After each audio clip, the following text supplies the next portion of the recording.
So আমি যেখানে থাকি সেখানে গঙ্গার ধারে একটা ক্যাফে হয়েছে, ক্যাফেটাই আজকে তোমাদেরকে আমি ঘুরে দেখালাম। ক্যাফেটার নাম হচ্ছে রিভার সাইড ক্যাফে। তো আমরা কালকে গেছিলাম ক্যাফেটায়, আমরা কে কে গেছিলাম, কী কী খাওয়া দাওয়া করেছি সেইটা জানতে গেলে তো তোমাকে আমার ফেসবুক পেজটা ফলো করতে হবে। ইন্দ্রাণী স্টোরি ব্লগ যে ফেসবুক পেজটা আছে আমার, ওটা ফলো করে দাও, ঝটপট সব জানতে পেরে যাবে।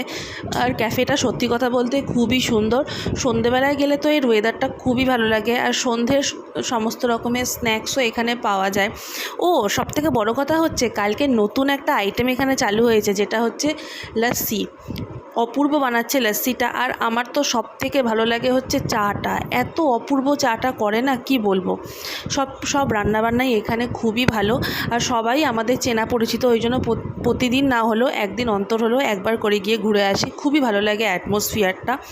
তো জলদি তোমরা সবটা জানতে চাইলে আমার ফেসবুক পেজটাকে ফলো করে দাও, আর অবশ্যই একটু শেয়ার করে দিও, অ্যান্ড অলসো সাবস্ক্রাইব